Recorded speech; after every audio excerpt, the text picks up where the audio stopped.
Ako ang inyong Lolo Pael at ito ang aking kwento. Mula sa malayong probinsya ng Pampanga ay napagdesisyonan na ni Tiago ang makipagsapalaran sa Metro Manila matapos siyang makagraduate ng high school para makatulong sa kanilang pamilya. Siya ang panganay at nag-iisang lalaki sa 3 magkakapatid. Nang mamatay ang kanilang mga magulang ay halos siya na ang tumayong magulang sa 2 babaeng kapatid na sina Tessa at Talia. Gayunpaman ay nakayanan niyang may taguyod ang pamilya kahit pa siya ay nangangalakal at nagbabasura habang nag-aaral. Hindi lang naging doble kundi naging triple ang pagtatrabaho niya na halos hindi na natutulog. Kailangan niya kasing gawin ito sapagkat ang bunsong kapatid na si Talia ay isang autistic na mas kailangan ng kalinga at pag-aalaga. Nang magpunta si Tiago sa Metro Manila, ay pansamantala niyang ipinagkatiwala kay Tessa ang bunso nilang kapatid. Hindi naman siya binigo ng pangalawang kapatid dahil mapag-aruga naman to at hindi talaga nagpapabaya pagdating sa pagkakalinga kay Talia kahit pa nag-aaral din siya. Ang ginagawa na lang ni Tiago ay linggo-linggo siyang nagpapadala ng pera para may sapat na panggastos ang mga kapatid niya sa Pampanga. Tessa, may good news ako.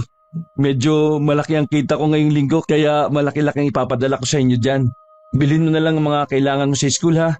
Pati na ng mga kakailanganin ni Talia dyan. Ako, salamat kuya. Malaking tulong talaga. Siya nga pala kuya. Medyo nahihirapan kasi ako sa paglalaba eh. Pwede bang magpalaba na lang ako kay Aling Jelay tuwing weekend? Mura lang naman ang bayad, 300 lang. At lahat ng pwede kong ipalaba. Lalaban niya na raw. Oo naman, walang problema. Basta kung kailangan niya ng pera, tumawag ka lang kagad sa akin ha. Nasaan pala si Talia? Natutulog na eh. O sige. O paano? Ibababa ko na to ha. Bukas kapag na-receive mo na yung pera, mag-text o tumawag ka kagad sa akin para alam ko. Oo kuya. Salamat at mag-iingat ka dyan sa trabaho ha. Oo, kayo rin dyan. Pagkababa ng telepono ay bumalik na siya sa pagtatrabaho. 1 taon na gano'n ang naging sitwasyon nilang magkakapatid.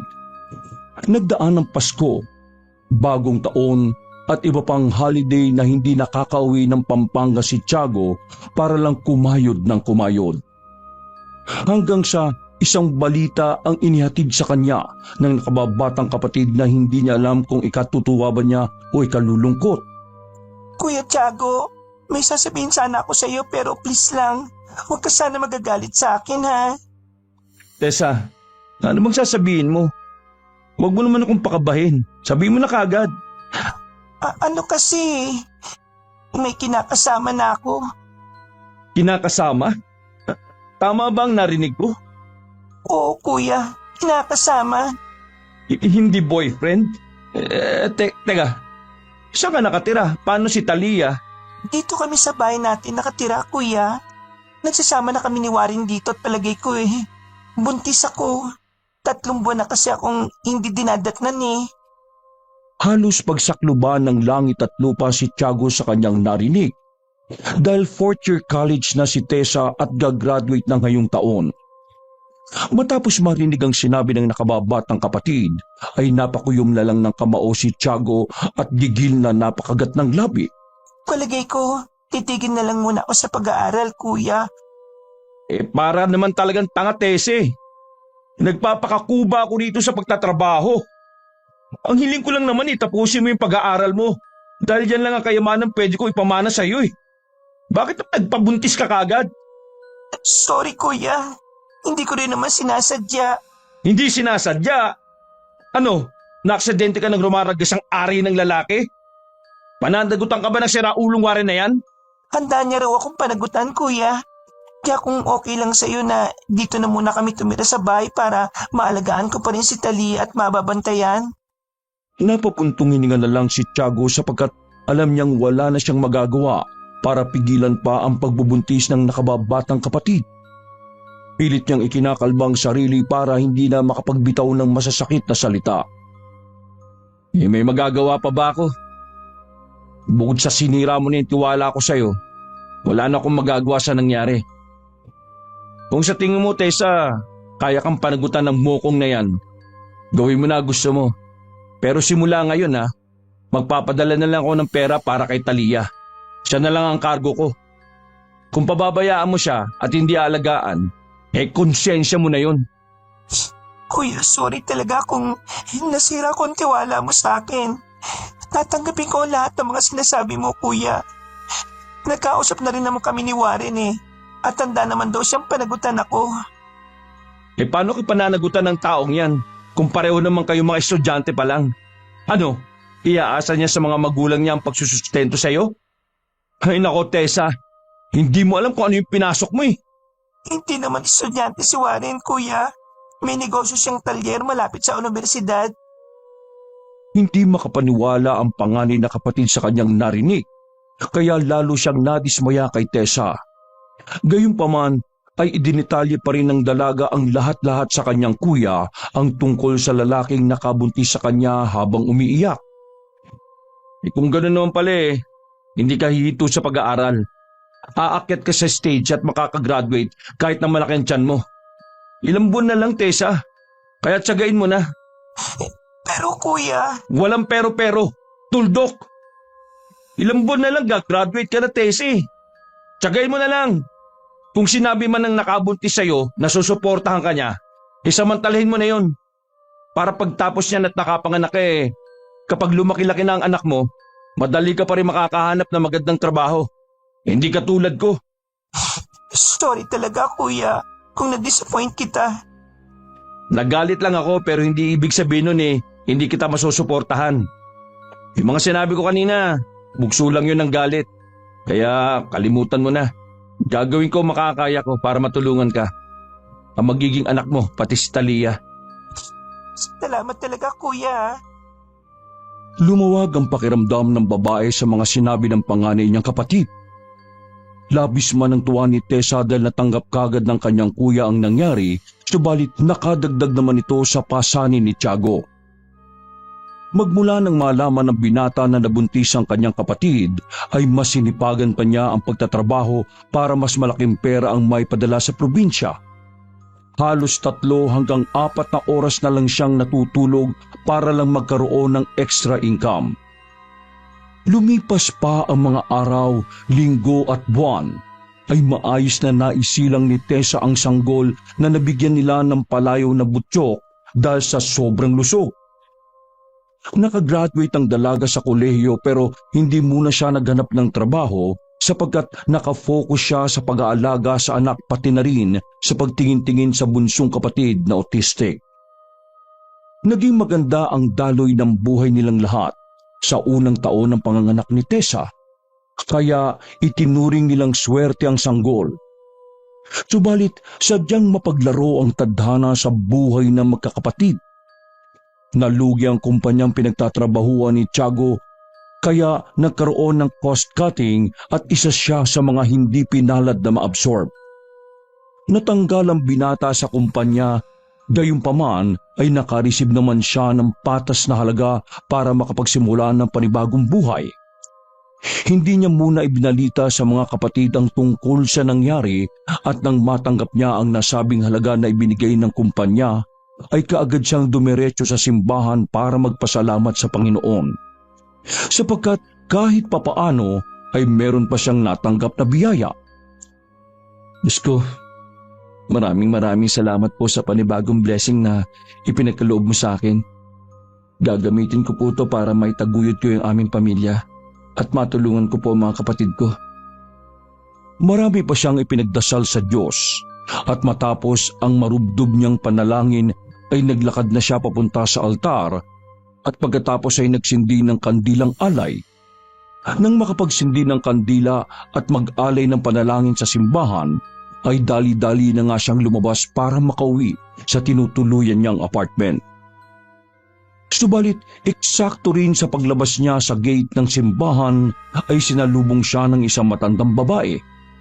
Halos naninilaw na ang suot nitong punit-punit na bestida at meron itong hawak sa kanang kamay na itim na supot. Sa kaliwang kamay naman ay tangan-tanga na matanda ang ilang pirasong sampagita na nalalanta na. Hinawi na matandang ginang ang maputi at patay niyang buhok, saka siya kinausap. Bili ka na ng sampagita ko, iho. 3.20 na lang para sa iyo.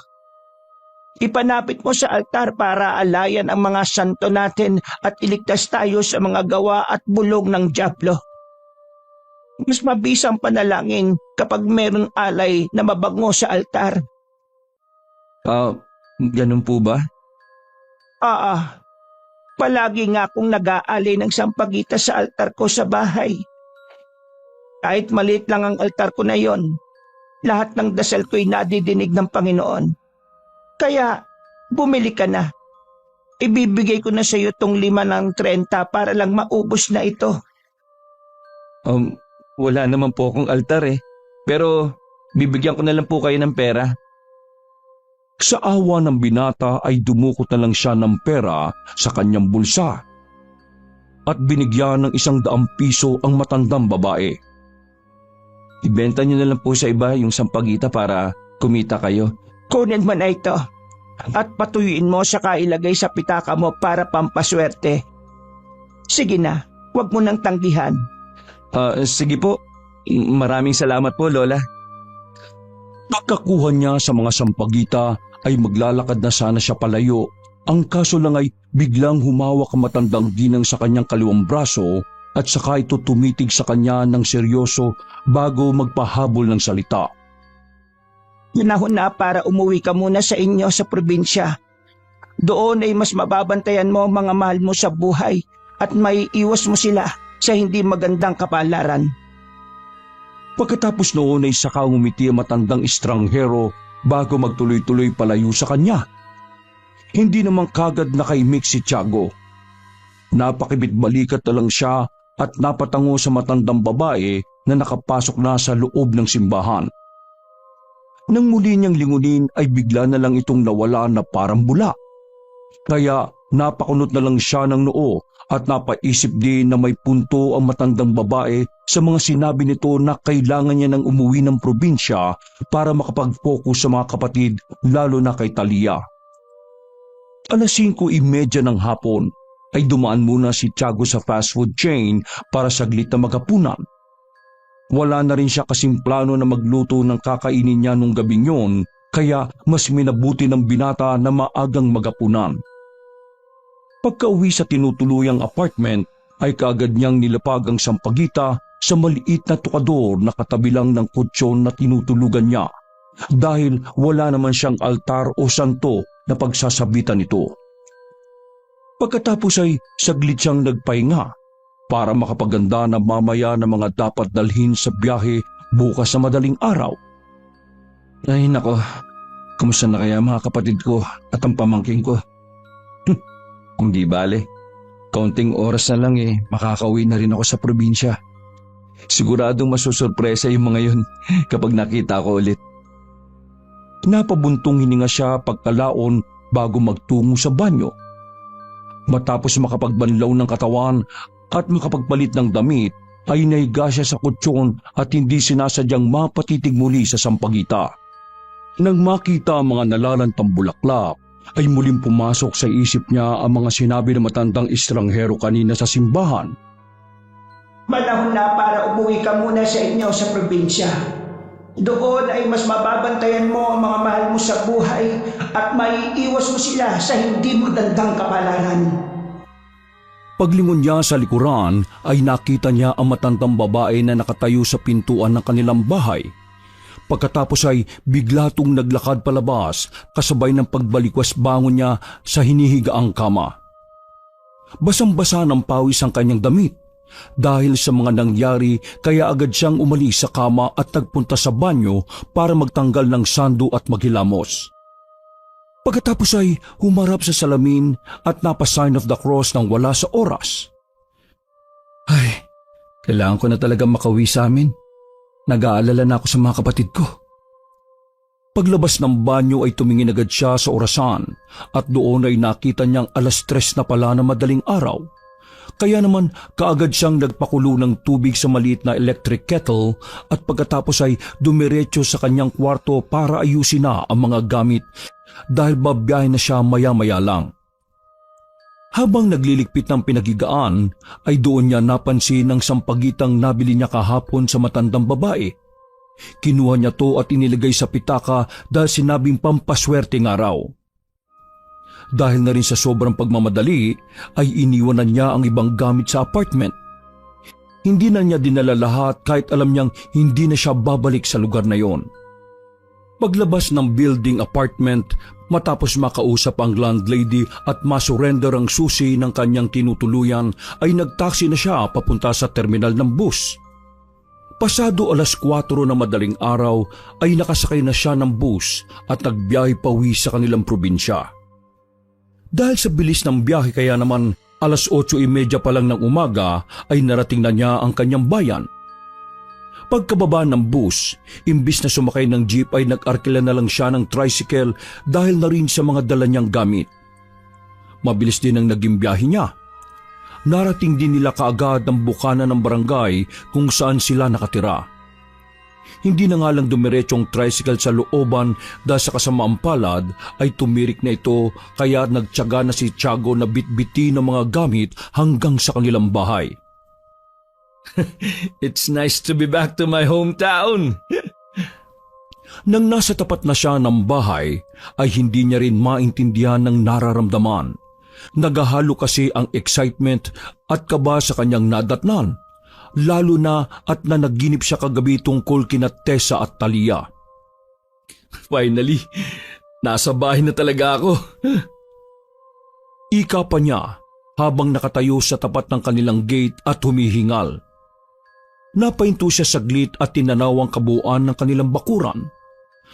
Hanggang sa makaramdam siya ng kakaiba, parang mabigat na madilim na hindi niya maintindihan. Tessa? Talia? Nasaan kayo? Nandito na ako. Si Kuya Tiago to. Pagbukas ng pinto ay tumambad kagad sa mga mata ni Tiago ang napakaruming paligid. Napatakip pa ng ilong ang binata matapos malanghap ang kakaibang amoy na pinaghalong dumi, sigarilyo at alak. Anong amoy yun? Tessa! Talia! Nasaan kayo? Naglakad siya palibot sa loob ng bahay kaya namataan niya ang mga nagkalat na damit ng babae at lalaki. Mga panty, bra, damit ng sanggol at pampers na merong dumi na hindi nakalagay sa basurahan.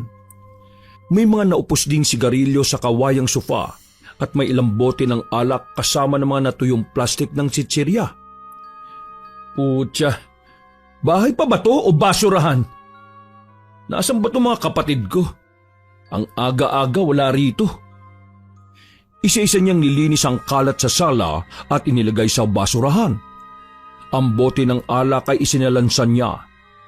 Nagwalis din siya at nagspray ng pabango hanggang sa maging mabango na ulit ang bahay at hindi na to dugyot tingnan. Inilagay niya muna ang mga gamit sa dating kwarto ng mga magulang dahil doon na siya matutulog simula nung araw na yon. Pagkatapos ay pinagpatuloy naman niya ang paglilinis sa iba pang kwarto. Nang matapos na ay dumiretso naman siya sa kusina para ayusin din ang lahat. Nilinis niya ang tambak ng mga hugasin. At nang matapos na ay nagsaing na rin siya at naglinis na rin ng nanggigitatang banyo. Sobrang pagkadismaya ang nararamdaman niya matapos maabutan na gano'n ang estado ng iniwan niyang bahay. Sa pagkakatanda niya kasi ay hindi ganon kadugyot si Tessa lalo na si Talia na gustong palaging naka-arrange ang mga bagay-bagay. Matapos siyang malinisan ng buong bahay ay parang gumaan ang vibes na nararamdaman niya. Nang maluto na ang sinaing ay nagtungo na siya sa kwarto para saglit na magpahinga. Nakidlip siya dahil na rin sa pagod at nagising na lang matapos makarinig ng mga pamilyar na boses mula sa sala ng kanilang bahay. Nagpunas muna siya ng muka bago lumabas ng kwarto at nang nasa sala na ay nakita na nga niya ang dalawang kapatid na si Talia na merong kinakaing biskwit. Si Tessa naman ay bitbit ang sanggol nitong si Butchok. Sa likuran ng babae ay nakaakbay ang isang matangkad, matipuno at gwapong lalaki na may pagkamoreno. Kuya Tiago? Welcome back sa akin. Saan ba kayo nanggaling, ha? Bago pa sumagot si Tessa ay sumunggab na kagad ng yakap sa binata ang bunso nilang kapatid na tuwang-tuwa nang siya ay makita. Nang tumanggal na siya sa pagkakayakap ay saka siya umupo sa kawayang sofa na sinundan ni Tessa ng kinakasama nitong si Warren. Kuya, si Warren pala, partner ko. Nice meeting you, Warren. Good morning, kuya. Matapos siyang makipagkamay sa partner ng nakababatang kapatid, ay saka niya nilingon si Tessa at pasimpleng sinimangutan. Pinilit niyang maging mahinahon dahil ayaw naman niyang maging pangit ang first impression sa kanya ni Warren. Bakit ganito naman ang naabutan ko pag uwi ko? Ang bahay, nanggigitata ng gusto. At ang baho. Saan ba kayo nanggaling? At ang aga-aga wala kayo rito sa bahay. Pasensya na, Kuya Tiago. Pinaya ko kasi silang magsimbe. Sa pagmamadali namin, hindi na kami nakapaglinis. Pag-uwi sana namin, doon namin plano maglinis ni Warren. Kaso, nalinis mo na pala. Kuya, sorry at nabutan mong marami ang bahay Hindi naman talaga palaging ganon. Nagkataon lang. Sana talaga. Nagkataon lang. O ano? Nananghalian na ba kayo? Hindi pa kuya Pero bumili na kami ng litsyong manok kaya magsasaing na lang tong si Warren. Han, magsaing ka nga muna Nakapagsaing na ako. Butit may dala kayong ulam. Nakatulog kasi ako Bibili rin sana muna ako sa palengke. Ha? Natigilan na siya sa pagsasalita ng marinigang sanggol na gumawa na parang nagsasabi na nagugutom na rin ito. Napatingin silang lahat doon na kalaunan ay sabay-sabay na nagtawanan. Nako, nagugutom na raw si Butchok Nilapitan niya ang sanggol at kinurot-kurot ng mahina sa pisngi habang pinatatawa. Dahil doon ay nawala na ang tensyon ng bawat isa at hindi na sila nagkailangan. I-ready ko na yung mga plato para makapag-lunch na tayo. Sige Han, thank you Tulungan mo na muna yung partner mo. Sa akin na muna tong si Butchok. Habang nagpe-prepare ang mag-partner sa kusina, ay nilaro-laro muna ni Tiago ang sanggol na tuwang-tuwa naman sa kanya. Tiningnan-tingnan niya rin si Talia na abala sa paglalaro sa kwarto nito habang inuubos ang biskwit. Maya-maya pa ay lumapit na sa kanya si Tessa at sinabing naka-ready na ang pagkain. Pagkaabot niya ng sanggol ay tinawag na rin niya ang bunsong kapatid at sabay-sabay na silang nananghalian. Naging maayos ang unang araw ng pagbabalik ni Tiago sa kanilang bahay. Nawala ang pagkadismaya niya nang makitang mukhang responsable naman pala ang kanyang bayaw dahil nasaksihan niya kung gaano to kamaalaga kay Butchok at Tessa. Pagsapit ng 7:00 ng gabi, matapos makapagapunan ay plano na sanang matulog na maaga ni Tiago pero inaya siya mag-inom ni Warren. Kuya, mag-shot naman tayo. Pa-welcome back ko lang sa iyo ngayon. Kagabi, nakailang bote na rin ako ng alak. Ako lang mag-isa. Ikaw lang yung nakaubos sa mga beer na bote na yon? 5 rin yun Ang tibay mo palang uminom. Kapag weekend lang naman ako nagiinom, kuya. Kadalasan Sabado. Paminsan-minsan kapag may tama na nakakapag-yose rin. Pampatanggal lang ba ng stress sa talyer? So ito kuya. Uy, salamat ako, ngayon na lang ulit ako makakainom Sa tagal ko rin sa Maynila halos bilang sa daliri ko yung mga araw na nakapag-inom ako ng alak. Ganun ba? Tama nga ang sabi ng kapatid mo, hindi ka nga raw mabisyong tao. Minsan kasi pinapagalitan ako ni Tese kapag napaparami ang inom ko ng alak. Pero ako lang naman mag-isa ang nagiinom Hindi ako nakikihalubilo sa mga inuman. Nakakatuwa naman na marinig yan. Mainam at kung magiinom ka, total nandito naman na ako. Ako na lang ang ayain mo palagi.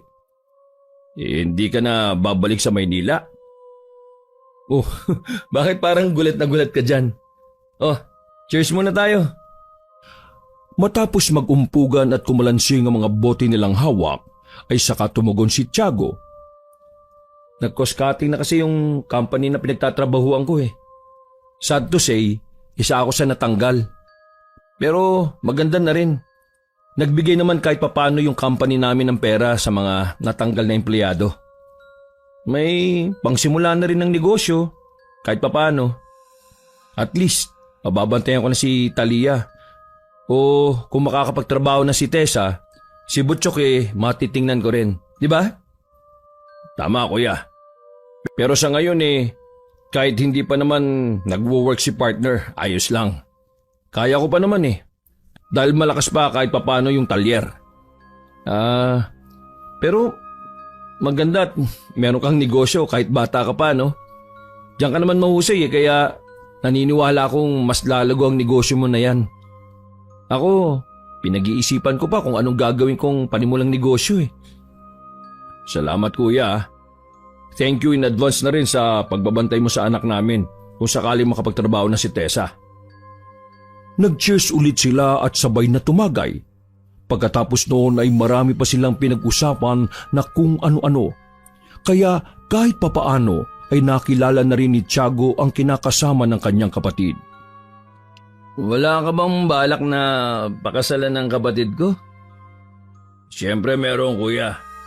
Nag-iipon lang ako ng pera dahil gusto ko na maging memorable ang kasal namin ni Tessa. Kahit pa paano, gusto ko maipakita kung gaano kalaki ang pagmamahal ko sa kanya sa pamamagitan ng kasal. Tama yan. Good idea yan, Warren. At least, kampante na ako na nasa mabuting kamay si Tessa. Hindi ko na siya masyadong pakakaisipin pa. Makakapag-focus na ako sa bunso namin kapatid, kay Talia. Pero, siyempre bilang kuya, hindi mawawala ang suporta ko sa mga kapatid ko. At kung pinaiyak mo siya at niloko, kahit matangkad ka pa, yari ka sa akin. Nagtawanan sila bago sabay na lumagok ng alak. Nagpatuloy pa ang kwentuhan hanggang sa maubos nila ang tig-4 na bote. Nang makaramdam na ng kalasingan si Tiago, ay nauna na siyang tumayo at nagpaalam kay Warren. Bago magtungo sa kanyang kwarto ay sinilip niya muna ang bunsong kapatid na nahihimbing nang natutulog. Sinipat niya rin si Tessa sa kwarto nito na hiniheli-heli naman ang pamangkin niyang si Butchok. Tessa, good night na ha. Sa'yo rin, baby. Butchok, good night. Good night din, kuya. Welcome back dito sa bahay. Nag-shower muna siya upang mahimasmasan kahit papaano. At nang matapos na ay sumalampak kagad siya sa kama at nakatulog ng mahimbing. Sa kalagitnaan ng hating gabi ay naalimpungatan siya dahil sa ingay mula sa labas ng kwarto. Hindi siya sigurado kung sino ang gumagawa ng ingay kaya hindi niya ito masyadong pinansin. Mabigat pa rin kasi ang pakiramdam niya dahil sa tama ng alak kaya hinayaan na niya ito at bumalik sa pagtulog. Makalipas lang ang ilang minuto ay nagising na naman siya sa kaparehong ingay. Kaya tumayo na siya at nagsalita habang nakapikit ang mga mata. Sino ba yung maingay dyan? Ay, magpatulog kayo kung ayaw niyo matulog!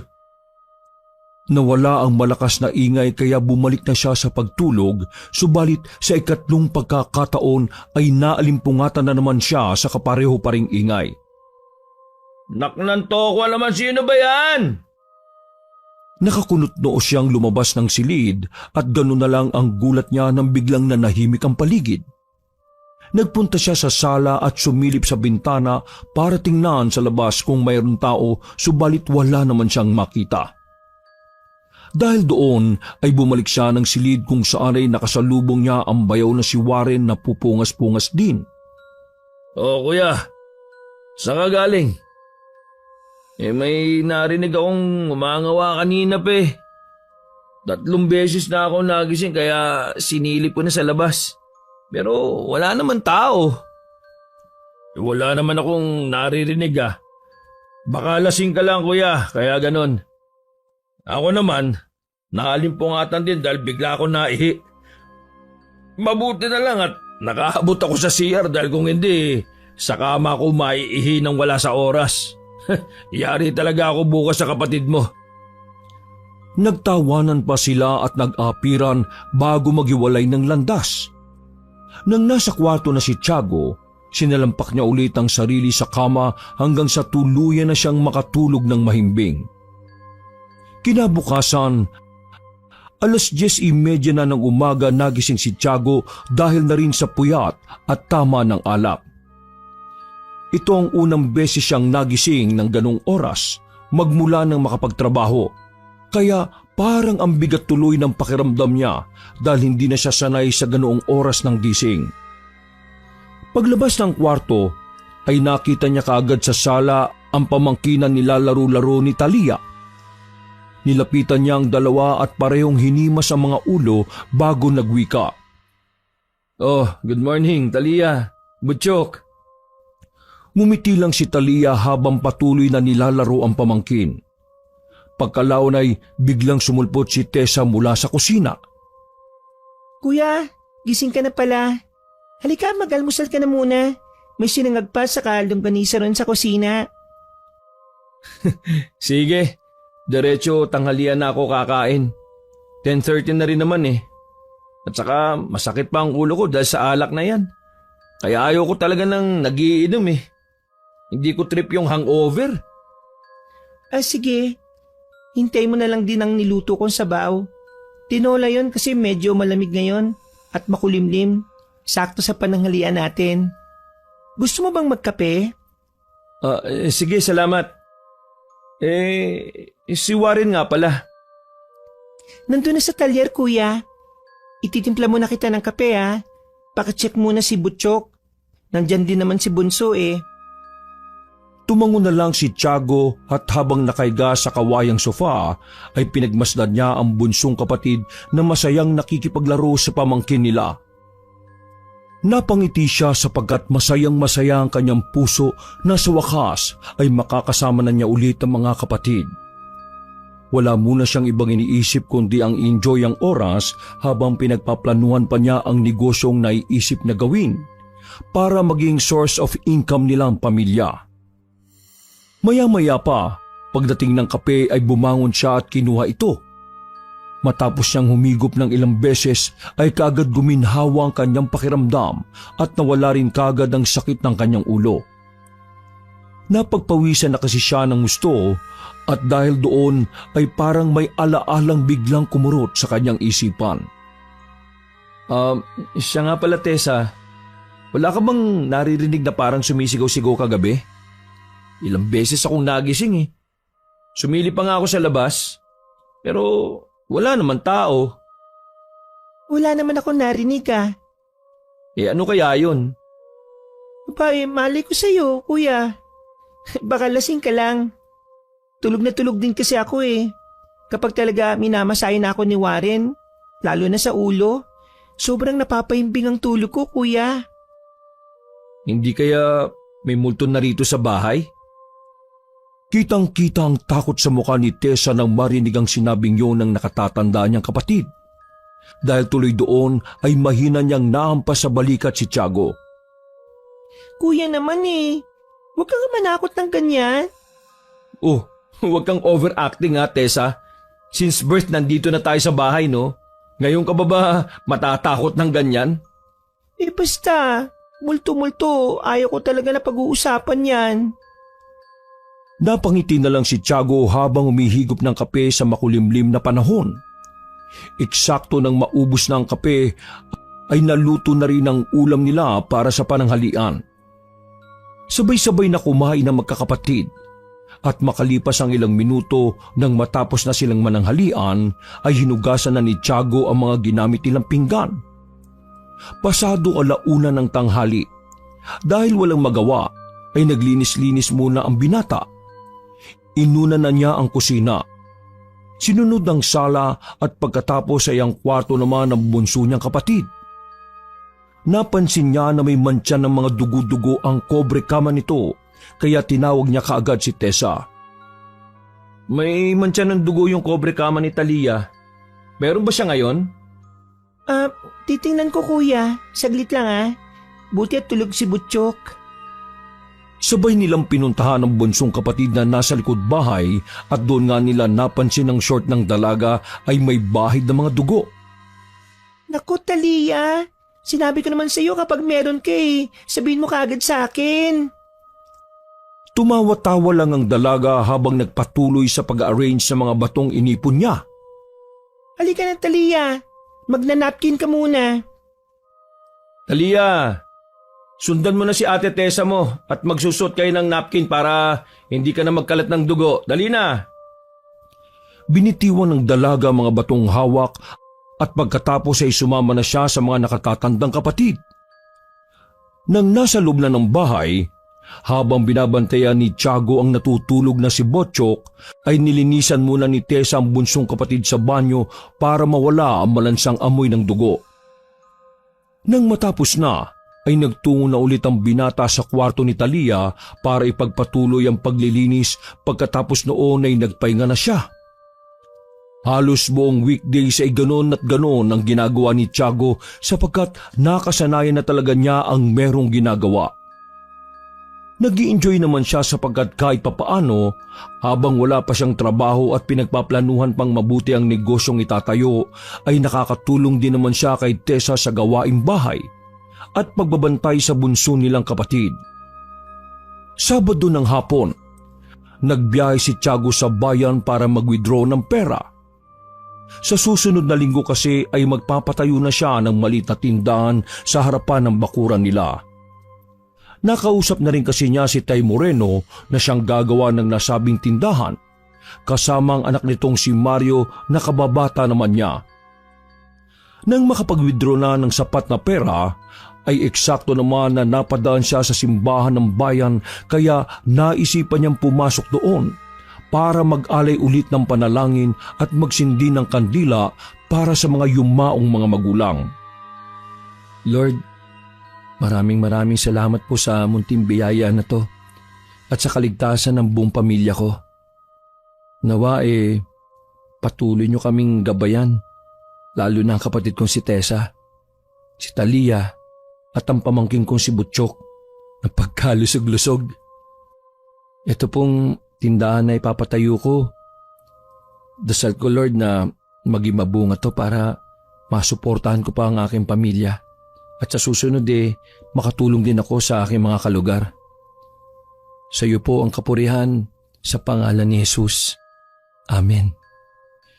Hindi na siya masyadong nagtagal sa loob ng simbahan sapagkat kailangan niya pang mamili ng grocery para meron siyang stock na pagkain sa bahay. Pupunta pa kasi siya sa palengke para naman maabutan pa ang mga sariwang karne at isda kahit hapon na. Subalit nang nasa main entrance na siya ng simbahan ay aksidenteng nabunggo niyang isang matandang babae na nakayukod. Nang magtama ang kanilang mga paningin, ay ganun na lang ang gulat niya pagkakita sa mukha ng matandang babae. Ito kasi ang estranghero na nakausap niya sa Manila na nag-offer ng sampagita sa kanya.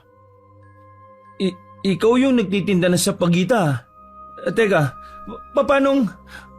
Napakaliit talaga ng mundo. Akalain mo't nakita tayo rito. Nasaan na ang sampagita? Paano po kayo nakarating dito? Hindi ko rin alam. Baka tadhana na napagtagpuin tayo ng landas. Sa hindi malamang kadahilanan ay bigla na lamang nangilabot si Tiago. Naramdaman na kagad ang pananayo ng mga balahibo niya sa braso at batok. Kaya napalunok siya ng laway habang naiilang na napatingin sa matandang estranghero. Sinusundan niyo po ba ako? Kung meron man akong sinusundan, ang halimuyak yon ng sampagita. Sinundan ko lang ang amoy nito para tugunan ang mga nangangailangan. Magmadali ka na, iho, dahil mamimili ka pa, di ba? Teka, bakit niyo po alam yun? Minamanmanan niyo talaga ako, no? Sino po ba kayo? Ako si Manang Lourdes. Basta, kung may kailangan ka, alam mo kung saan ako hahanapin. Magkikita at magkikita tayo at pagtatagpuin tayo ng halimuyak ng Sampaguita. Naglakad na ang matandang babae papasok sa loob ng simbahan at dahil sa pagkabigla ay hindi kagad nakaimik at nakakilos ang binata.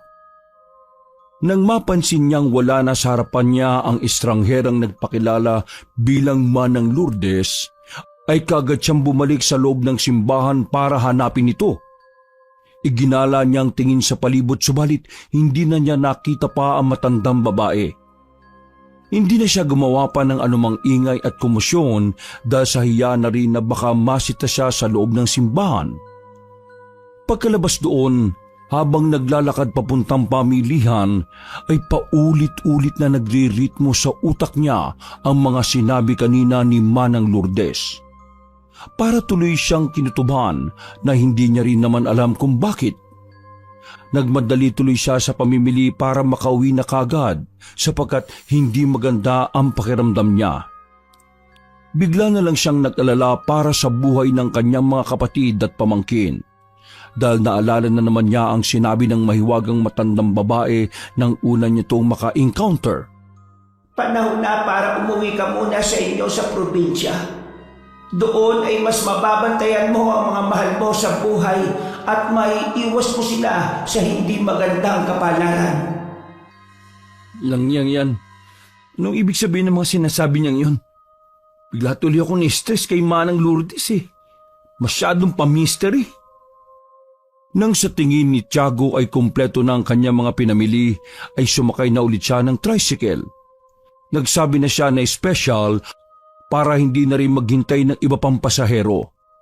Marami-rami rin kasi siyang dala. Eksakto 6:00 ng gabi ay nakauwi na siya ng bahay at naabutan niya ang dalawang kapatid at pamangkin na nag-uumpukan sa sala. Nang makita niya ang mga ito, ay kaagad tumakbo si Talia at niyakap siya ng maigpit saka bumalik sa pakikipaglaro nito kay Butchok. Ang dami naman ng dala mo, kuya. Ano ba yan? Nag-grocery na ako para may stock tayo ng pagkain. Kung sakaling makatamaran mamalengke may mailuluto kagad tayo. Merong mga noodles, sardinas, saka kung ano-ano pang mga dilata. Plus, bumili na rin ako ng snacks at biskwit para kina Talia at Butchok pati diaper. Wow! Thank you, kuya. Bawas gastusin na rin to para sa amin. Bumili na rin pala ako ng mga pang-ulam para ngayong gabi. Para bukas na rin. Kaya magsaing tayo ngayong gabi tapos itong binili ko mga 5 malalaking bangus, iparef natin kay Aling Lita ang 4. Ipiprito ko yung isa ngayong gabi. Pupulutanin namin ni Warren. At teka, nasa na pala yung partner mo? Speaking of the devil, ayan na oh. Uy! Bakit, An? Ay, good evening nga pala sa inyo, kuya. Hinahanap ka ni Kuya Tiago. Magiinuman daw kayo pagkatapos magapunan. Uy, sige ba? Walang problema sa akin yan. Weekend naman ngayon eh. Ako nang bahala sa alak natin, Kuya Tiago. Ako naman ang bahala sa pulutan. May bangus dyan oh, lantakan natin. Pagkatapos ng pag-uusap na iyon ay inayos na nga ni Tiago ang mga pinamiling stock para sa kanilang bahay. Si Tessa naman ay niluto na ang sinigang na ulam habang si Warren ay nagbabantay sa kanyang anak at tinitingnan-tingnan na rin si Talia. Nang matapos na sa pag-arrange ng mga stocks, ay lumabas muna ng bahay si Tiago at nagpunta sa kalapit bahay na si Aling Lita. Ang ginang ay malapit sa pamilya nila dahil best friend nito ng nanay nila. Pagkakita sa kanya ni Aling Lita ay tuwang-tuwa ito sapagkat ngayon lang kasi siya talaga napadalaw kahit matagal na siyang nakauwi. Aling Lita, ipapalagay ko po muna sana itong 4 na bangus. Sa inyo na lang po yung isa. Tapos bukas kukunin ko rin po para pang-ulam namin. Hindi pa po kasi ako nakakabili ng refrigerator eh. Baka next week pa kapag natapos na yung ipinapagawa kong tindahan. Pagkatapos ng kaunting pag-uusap at kumustahan, ay umuwi na rin si Tiago pero naging malaking palaisipan sa kanya ang tila makahulugang sinabi ni Aling Lita. Napahintutuloy ito sa tapat ng gate habang bumubusisi sa isipan ang mga tila babalang salita ng kanilang kapitbahay. Parang may gustong ipahiwatig si Aling Lita. Ay, ano ba naman to? Siguro dala lang to nung effect ni Manang Lourdes. Kung ano-ano na tuloy yung naiisip ko eh. Kuya, nandiyan ka na pala. Tara na rito sa loob, luto na yung pork sinigang natin. Kumain na tayo para makapag-inom na kayo ni Warren. Ha? Okay, sige. Dali-daling pumasok sa loob ng bahay si Tiago at pumesto sa tapat ng hapagkainan. Katabi ang bunso niyang kapatid. Sabay-sabay silang nagapunan ng masaya at nang matapos na ay naghugas kagad ng pinagkainan si Tessa. Si Tiago naman ay nagprepare ng iihawing bangus habang ang bayaw niyang si Warren ay bumili na ng mainom na alak sa tindahan. Makalipas ang ilang minuto ay nagsimula na silang mag-inuman habang hinihintay pa rin na maihaw ang bangus. Pagkabukas at pagkaabot ni Warren sa bote ng alak ay saka siya nagbukas ng usapan. Kuya Tiago, nasabi sa akin kanina ni Mrs. na magpapagawa ka pala ng tindahan dyan sa harapan natin. Oo. Sa Lunes. Pupunta dito si Tay Moreno. Tatay na kababata ko. Taga dito lang yun eh. Hindi ko nga alam kung kakilala mo yun. Bibili na kasi kami ng mga materyales tapos magsisimula na rin para matapos agad at makapagtinda na. Uy, good idea yun kuya. At least hindi na maboboring dito sa bahay si Tessa. May pagkakaabalahan na siya. Yun nga din ang naisip ko eh. Magpapagawa talaga ako ng tindahan para sa kanila ni Talia. Kung malaki-laki na si Butchok at gusto na ng partner mo ang maghanap ng trabaho at gamitin ang pinag-aralan niya, wala naman akong problema. Saka ako magpo-focus sa tindahan para mabantayan ko pareho si Bunso at ang pamangking ko. Tuwang-tuwa si Warren sa kanyang narinig kaya labis siyang nagpasalamat sa bayaw na walang ibang iniisip kundi ang kapakanan ng mga kapatid. Marami pa silang napag-usapang mga bagay-bagay hanggang sa mauwi sila sa usapang masahe sapagkat naalala ni Tiago na magaling magmasahe si Warren at ito ang pampatulog ni Tessa. Sige nga bayaw, imasahe mo nga ang ulo ko. Tingnan natin kung makakatulog talaga ako. Kapag yan, hindi effective ha? Sige Kuya Tiago. Sinimulan ng imasahe ng gwapong binata ang sentido ng kanyang bayaw. Pumikit si Tiago at ninamnam ang smooth na pagmamasahe ni Warren hanggang sa hindi na niya alam ang mga sumunod na nangyari. Nakatulog na pala ng maimbing si Tiago at nagising na lang siya matapos tila makarinig ng pamilyar na boses ng matandang babae na parang may kung anong ibinubulong sa kanya. Gumising ka, Tiago. Huwag kang magpadaig. Gising. Wala sa sarili siyang napabangon at ang igala niyang paningin ay sa kanya lang napagtanto na nasa kwarto na siya at walang damit na pang itaas. Anong nangyari? Ang sakit ng katawan ko ha. Alam kong magkainuman kami ni... Nabitin siya sa pagsasalita na makarinig ng sigaw mula sa labas ng silid. Ito rin ang boses na narinig niya nung nakaraan na hindi niya alam kung nagmamakaawa ba o nasasarapan sa nangyayari. Maraan siyang lumabas ng kwarto at paglangit-ngit ng pinto ay biglang nawala ang boses na naririnig niya. Kaya hindi na niya malaman kung saan to nanggagaling. Dahil doon ay sumilip ulit siya sa labas ng bahay. Nakita niya sa tapat ang naiwang inumin nila ni Warren na hindi pa nauubos lahat. Bumalik siya sa kusina at uminom ng tubig saka nagbanyo at paglabas ay bigla niyang nakita ang bayaw na nakatayo sa tapat ng pinto ng kwarto ni Talia. gising ka pa pala, Warren. Hindi kuya. Nalimpungatan ako. Magbabanyo sana ako eh. Ikaw ba? Natatapos ko lang. Takte. Nakatulog pala ako sa basahe mo. Aba, effective nga ah. Di ko na malayan yun ah. Kaya nga Kuya Tiago, hindi na rin tuloy natin natapos yung inuman.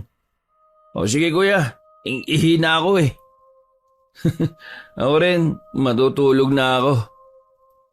Pagpasok ng kwarto ay nakatulog na nga kagad si Tiago dahil na rin siya tama ng alak. Mabilis na lumipas ang mga araw.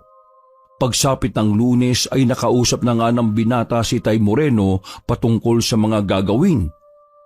Maaga pa lang ay dumating na nga ang mga materyales na inorder nila para sa pagtatayo ng tindahan. Mabilis ang naging kilos ng mag-amang Moreno at Mario at pagsapit ng hapon ay nabuhusan na kagad nila ang mga kolom o haligi ng tindahan kaya natuwa si Tiago sa mabilis na proseso. Uy, ang bilis yung magtatay ah. Pakisabi kay Tay Moreno ah, ang husay niya talaga. Nagmandali kasing umuwi eh. Aayain ko pa sana naman kayo na dito na maghapunan sa bahay. Nako pre, pagpasensya mo na si tatay. May inaabangan yun eh, na paborito niyang action drama sa gabi. Si Tay Moreno talaga oh. By the way pre, sigurado magugulat yung bayaw ko kapag nakita to kasi kanina pag alis niya wala pa yan eh. Sinong bayaw pre? Yung asawa ni Tessa na may talyer? Oo pare. Kilala mo pala yon? Natigilan na si Tiago sa pagsasalita sapagkat biglang nagiba ang ekspresyon ng mukha ng kanyang kababata na parabang may alam to na hindi niya nalalaman. Tumingin-tingin muna sa paligid si Mario at nang makasiguro ay sa kanya nilapitan ng kababata at mahinang nagsalita. Ayaw ko man din sana tong sabihin pre pero pinipigilan kasi ako ni tatay dahil ayaw niyang makisaw-saw pa. Pero hindi ko na rin matiis bilang kababata mo eh. Ha? Bakit? Ano bang meron pre? Yang bayaw mo, kilalang kilala yan sa dulong baryo. Iniilagan yan doon. Di lang din ako sigurado kung bakit pero ang sabi, marami na raw naanakan yan eh. Marami na raw pinakikisamahan yan. Yan ang bali-balita ah. Wala rin naman akong pruweba pero alam mo naman dito sa lugar natin kung ano ang tahimik na chismis, yun ang totoo. Hindi na tuloy naalis sa utak ni Tiago mga sinabing yun ng kanyang kababata dahil tila ganun na ganun din ang sinabi ni Aling Lita nung nakaraan. Dahil tuloy sa mga yun ay muli na naman niyang naalala mga sinabi ni Manang Lourdes. Bigla na lang sumagi sa isip niya ito. Panahon na para umuwi ka muna sa inyo sa probinsya. Doon ay mas mababantayan mo ang iyong mga mahal sa buhay at may iwas mo sila sa hindi magandang kapalaran. Kaya nang hapunan na at habang kaharap ang kanyang bayaw ay hindi rin ito alam kung anong magiging reaksyon niya dito. Nasa itsura naman kasi talaga ni Warren ang pagiging babaero dahil sa pagiging gwapo, matipuno at matangkad na siyang kinahuhumalingan ng mga babae. Pero hindi niya talaga naisip yun nang una niya itong nakita. Kuya, ang tahimik mo yata ngayon ah. May problema ba? Ayos naman yung ginawang tindahan ah. Nakikinikinit ako ng magandang resulta nito. Oo nga kuya. Medyo masakit lang ang ulo ko. Pasensya na kayo ah. Tumulong kasi ako kanina eh. Han, imasahin mo nga ang ulo ni Kuya Tiago mamaya bago matulog. Oo Han, no problem. Dahil nanakit naman talaga ang ulo ay hindi na tumangging magpamasahe si Tiago. At habang minamasahe siya ng kanyang bayaw ay tila ba para siyang nangihina. Sa saglit na pagdampi ng mga kamay nito sa kanyang ulo ay ramdam na kaagad niya ang pagbigat ng mga mata. Kaya pilit niya yung nilalabanan. Tiningala niya si Warren at kahit lutang na ang kanyang isip ay nakita niya pa rin ang makahulugan nitong ngiti. Habang tila nagbibigkas sa mga salitang hindi niya maintindihan. At dahil nga sa sobrang bigat na ng kanyang talukap, ay hindi na niya halos naintindihan ng huling sinabi ng kanyang bayaw. Matulog ka lang, bayaw, dahil mamaya may magandang mangyayari. Pagkatapos sa mga katagang yun, ay nag-blackout na siya. Kinabukasan paggising ay maganda naman ang pakiramdam niya, maliban sa medyo pananakit ng kanyang mga balakang. Bumangon siya kagad at nagkape habang hinihintay ang mag-amang gumagawa ng kanilang tindahan. Eksakto pagdating ng mag-ama ay siya rin pagtawag sa kanya ni Tessa na tila hindi maganda ang ekspresyon ng mukha. Oh, bakit Tessa? May problema ba? Kuya, si Talia. Halos 1 linggo na tong dinudugo eh. Nag-aalala na ako dahil hindi normal sa babae yan. Dali na kaya natin siya sa ospital ng bayan. Wala na nga silang sinayang na oras. Pansamantalang ipinagkatiwala ni Tiago ang pinapagawang tindahan kina Tay Moreno at Mario, habang si Putchok ay ipinaalaga muna niya pansamantala kay Aling Lita. Nang nasa ospital na ng bayan ay kagad sinuri si Talia at ganoon na lang ang gulat ni Tiago at Tessa matapos sabihin ng doktor ang resulta kung bakit dinudugo ang bunso nilang kapatid. Kuya, baka nagkamali lang ang doktor sa sinabi nila. Paano naging buntis at nakunan si Talia? Wala naman siyang asawa. Hayop na yan, Tessa. Humanda sa akin ang demonyong Warren na yan. Kuya, anong sinasabi mo? Bakit pati si Warren? Natutup na lang ng babae ang bibig matapos mapagtanto na posibleng ang partner niya ang bumunti sa bunso nilang kapatid. Pero sa kabilang banda ng isip niya ay nagsasabi rin na hindi magagawa yon ni Warren. Kuya, hindi naman magagawa ni Warren yon. Gusto ko rin paniwalaan ang sinabi mo, Tessa. Pero may mga tao na nagbigay sa akin ng warning tungkol dyan sa partner mo. Ano mo bang sikreto at katauhan ng hayop na yan? Nagsimulang tumulo ang mga luha ng babae habang nakakatinginan silang magkuya. Nang mapagtanto naman ni Tiago na may ideya pala ang nakababata niyang kapatid tungkol sa totoong katauhan ni Warren, ay nanlaki ang mga mata niya at lalong nagnit-ngit sa galit. Hayop ka! Alam mong hayok sa laman ang kinakasama mo, tapos sinayaan mo makapasok sa pamamahay natin? Kuya, maniwala ka. Hindi ko naman alam. At saka nangako sa akin si Warren na hindi na siya gagawa ng kalokohan simula nang maipanganak ko si Butchok. Naniwala ka naman. Binuntis na niya ang kapatid mo at munti ka nang mapahamak at mamatay. Buti na lang nadala kagad natin sa ospital. Baka naman hindi si Warren yun. Ano ka ba naman, Tessa? Naririnig mo ba ang sarili mo, ha? Sinong gagawa niya kay Talia sa tingin mo? Ang tanga-tanga ko at nagtiwala ako sa taong yun. Demonyo siya. Huwag ko lang siyang makikita dahil hindi ko alam kung anong magagawa ko sa kanya. Dahil sa galit ay nakuyom na lang ni Tiago ang mga kamao at sa matinding pagkagat niya ng labi ay dumugo na tuloy yun.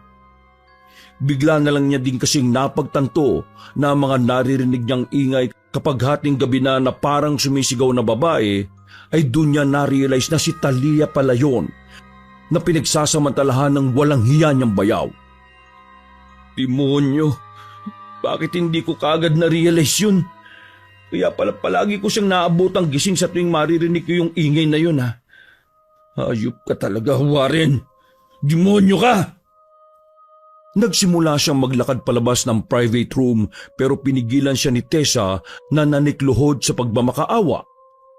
Kuya, please naman. Huwag kang gagawa ng hindi maganda. Kailangan ka namin dito ni Talia, kuya. Please, huwag po na ngayon. Kasalanan mo to eh. Nagpapasok ka sa bahay natin ng halangang kaluluwa. Hayop na yan.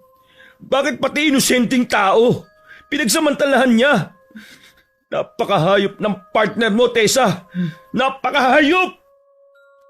Patuloy na nanikluhod ang babae hanggang sa matigil na lang sila nang may dumating na doktor at nurse para suriin ang nagpapahingang si Talia. Pagsapit ng gabi ay nagpaiwan si Tiago sa ospital para bantayan ang kapatid. Umuwi naman si Tessa dahil maghapon na niyang hindi nakakasama ang anak na si Butchok. Hindi tuloy alam ng binata ang mararamdaman niya dahil sa nangyari. Alam niyang biktima lang din si Tessa, pero hindi niya pa rin maiwasang magalit dito lalo na at nadamay ang bunso nilang kapatid na walang kamalayan sa ganoong bagay. Pasado 9:00 ng gabi, pagkatapos i-check ng nurse si Talia na natili namang nakabantay si Tiago dahil iniisip niya kung ano na ang magiging susunod na hakbang. Balak niya kasing ipakulong si Warren dahil sa kahayupan nito. Hinawakan niya ang kamay ng natutulog na bunsong kapatid saka maotoridad na nagwika. "Huwag ka mag-alala, Talia. Sinisiguro kong magbabayad ang taong yun sa kahayupan niya. Ipapakulong ko siya." Dala na rin ng matinding pag-iisip sa mga susunod na hakbang, ay hindi na niya namalayang nakatulog na rin pala siya at dinalo ng isang masamang panaginip. Bigla siyang napadilat ng mga mata matapos marinig ang boses ng kanyang bayaw. "Kuya, okay ba masahe ko, ha?"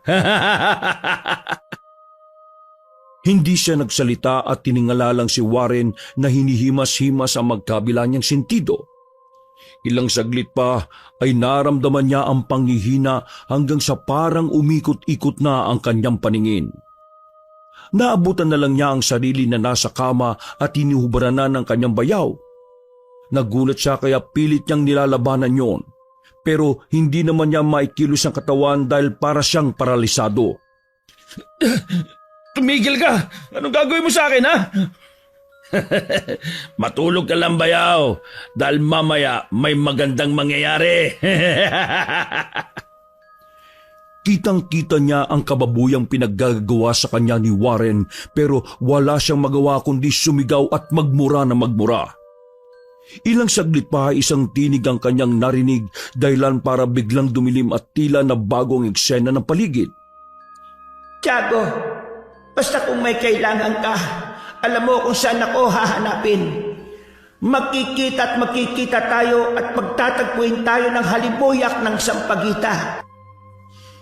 Bigla siyang nagising at napatingin sa bunsong kapatid na nakangiti lang sa kanya habang hawak-hawak ang kanyang kamay. "Nagising ka? May kailangan ka, Talia?" Umiling-iling lang ang dalaga kaya tumayo siya at hinimas-himas ang ulo nito hanggang sa muling makatulog. Nang nahihimbing na sa pagtulog ang bunsong kapatid ay saka niya muling inanalyze ang panaginip kanina. Doon niya napagtanto na pati siya ay pinagsamantalahan ng demonyo niyang bayaw. Kaya pala maraming beses at pagkakataon na sa tuwing nagigising siya ay masakit ang kanyang likuran at balakang at pati na rin ang kanyang puwetan. Halos nang gigil siya sa galit dahil sa mga nalamang yon na hindi niya rin halos matake sapagkat naisip niya na 3 silang magkakapatid ang naging biktima. Paano niya nagagawa yon? May kakaiba siyang ginagawa para makatulog kami ng mahimbing. Hindi yun dahil sa masahe lang eh. Hayop ka, Warren. Sinisiguro kong magbabayad ka sa kawalang-hiyaan na ginawa mo sa pamilya ko. Wala na nga siyang inaksayang oras. Maaga palang pagdating ni Tessa sa ospital kasama ang anak nito ay kinausap niya kaagad ang nakababatang kapatid kahit galit pa siya rito. "Bantayan mo maigi si Talia. Bukas pa siya madi-discharge eh." Kuya, saan ka pupunta? "Bakit ko sasabihin sa'yo? Para ano? Para traidorin mo na naman ako? Kami ni Talia? Hanggang hindi ko nahuhuli at napapakulong ang walang hiyang partner mo, hindi ako titigil." Kuya, ayoko mawalan ng tatay si Butchok. Please naman. Mas mabuti nang mawalan ng tatay ang pamangking ko kaysa ang makagisnan niyang tatay ay isang walang hiyang hayok sa laman. Huwag kang nga umiyak-iyak dyan, Tessa. Dahil hindi mo alam ang ginagawa ng kinakasama mo. Sige na, aalis na ako. Bilang panganay ay masakit para sa kanya na sabihin yung kay Tessa. Pero kailangan niyang prangkahin ang nakababatang kapatid para magising ito sa katotohanan. Pagbalik niya sa kanilang lugar ay nagpasama kagad siya kay Aling Lita sa barangay hall para i-report si Warren. Nagtungo rin sila sa mga kapulisan dahil nakatakas na pala ang lalaki gawa na rin ng pagtimbre ni Tessa. Bumalik siya sa bahay na dismayadong dismayado dahil hindi nila nakita ang suspek sa lahat ng pwede nilang puntahan. Sa talyer, sa bahay at sa kung saan-saan pa. Pare, huwag ka mag-alala. Na-report naman na siya sa mga pulis kaya sigurado akong mahuhuli rin ang taong yun. Hanggang maaari nga sana, ako mismo ang gusto makahuli sa kanya para mapatay ko siya sa bugbog. Napakawalang yan ng hayop na yun. Pre, huwag mo nang ilagay sa kamay mo ang batas. May tamang hustisya. At sa pananalig mo sa Diyos, sigurado makakamit mo yun. Bakit kaya hindi mo try na magpunta ngayon sa simbahan? Idulog mo ang problema mong yan para nang sa ganun mahanap mo ang tamang kasagutan. Nang sabihin ni Mario ay sumagi na lang bigla sa isip niya si Manang Lourdes, dahilan para mapatayo siya sa kinauupuan at mapapitik sa hangin. Tiago, basta kung may kailangan ka, alam mo kung saan ako hahanapin. Makikita at makikita tayo at magtatagpuin tayo ng halimuyak ng Sampaguita. O pre, napapitik ka na lang dyan sa hangin Pabalik na nga muna ako sa trabaho. Mapapagalitan ako ni tatay nito O sige pre, salamat sa paalala. Tama ang ideya mo na magpunta ako sa simbahan. Pagtatagpuin kami ng halimuyak ng Sampaguita. Ha? Wala. Sige na, magtrabaho ka na dyan. Aalis na muna ako. Kayo nang bahala ni Tay Moreno Dali-dali siyang umarkila ng special na tricycle at nagpatid na siya sa simbahan. Eksaktong 4:00 ng hapon ay pumasok siya at naghintay sa main entrance. Gumilid lang siya para hindi maging istorbo sa mga taong dumaraan. Habang naghihintay sa walang kasiguraduhan ay nagdasal na muna siya sa isipan. May mangyari masama sana sa kanya. Pasensya na po kung hindi maganda ang hiling ko Pero galit na galit po yung puso ko ngayon dahil sa mga nangyari. Kung hindi siya makukulong, mas mabuting mamatay na lang siya, Lord. Dahil sa ginawa niyang pananamantala, sabi ni Talia. Grabe naman ang panalangin mo, iho. Kung ako ang Diyos, hindi ko mapagbibigyan ng ganyang hiling dahil kahit gaano kasama ang mga tao, may karapatan pa rin sila sa pangalawang pagkakataon. Narinig niyo po yung ipinanalangin ko sa isip? Halika, sumunod ka sa akin. Nagtungo ang dalawa sa gilid ng simbahan kung saan may mga free bench na gawa sa semento. Pagkaupo na matandang babae ay tumabi kagad sa kanya si Tiago at walang pag-aatubiling nagwika. Sabi niyo po, pagtatagpuin ulit tayo dahil nasusumpungan niyo po yung taong humihingi ng tulong. Kung alam niyo po ang kailangan ko, pwede niyo po bang pagbigyan yon? Labag sa batas ng Diyos at simbahan ng pagpatay, iho. Kaya kahit marunong akong magbigay ng sumpa sa pamamagitan ng kulam, kabaliktaran noon ang ginagawa ko. Ginagamot ko ang mga sugatan, kasama na roon ang emosyonal. Akin na ang kamay mo. Pagkabot ng binata sa kanyang kamay, ay kagad dinawakan ng magandang babae ang kanyang palad. Sa isang iglap ay nakita nito ang lahat ng pangyayari, kung papaanong pagsamantalahan ni Warren si Tessa, Talia at Tiago. Ito pala ang sikreto ng bayaw mo. Marunong din siya sa kapangyarihang itim at ginagamit niya yon para makapanamantala ng iba. Mapababae man o lalaki. Ito ang ginagamit niya sa inyong magkakapatid, kaya naiintindihan kita kung bakit ka galit na galit. Gusto ko po talaga siyang magbayad sa ginawa niya sa aming magkakapatid. Kinuha niya ang loob ni Tessa. Sinamantala niya ang kainosentihan ni Talia. At ako, wala akong kamalay-malay sa mga pinaggagawa ng hayop na yon. Hulaan mo kung bakit ako madala sa simbahan. Dahil sinabi ng salita ng Diyos, mga minamahal, huwag kayong maghihiganti. Ipaubayan niyo sa Diyos. Lalong napayak ang binata kaya lalo ring hinigpitan ng matandang babae ang paghawak sa kanyang mga palad. Alam kong punong-puno ng galit ang iyong puso ngayon. Pero kung naniniwala ka sa sinasabi ko, tatanggapin mo ng maluwag sa dibdib ang mga nangyari kahit pa masakit sa kalooban. Paano ko po gagawin yun? Makukuha ko pa ba ang hustisyang nararapat? Oo, kung naniniwala ka sa salita ng Diyos. Puntahan mo ang mga kapatid mo ngayon at yakapin mo sila. Mas kailangan ka nila ngayon kaysa sa pangangailangan mong makapaghiganti. Ipaubaya mo ang lahat sa nakakakita ng paghihirap mo. Iyon ay walang iba kundi sa ating Panginoong Hesus, sa ating Diyos. Niyakap ng binata ang matandang babae hanggang sa hindi na rin niya namalayang nawala na siya ng malay tao. Pagmulat ng mga mata niya ay 6:00 na ng gabi kaya dali-dali siyang nagtungo sa ospital. Nang makita niya sina Tessa at Talia na masaya habang nilalaro si Butchok, ay nilapitan niya ang mga yon at niyakap ng maigpit. At kagaya ng sinabi ni Manang Lourdes, ipinaubaya niya ang paghiganti sa Diyos. Ito talaga ang pinanghahawakan niya para makamit ang hustisya sa pananamantalang ginawa sa kanila ni Warren. Makalipas ang 1 buwan, eksaktong kabubukas at kakapablessing lang sa bago nilang tindahan, ay merong 3 pulis na dumating at inimbitahan silang magkakapatid sa presinto. Nang nandun na, ay nakita nga nila si Warren na nakaposas habang duguan ang muka. Ayon sa pulis ay isinumbong ang gwapong lalaki dahil sa ginagapang nito ang kanyang kainuman.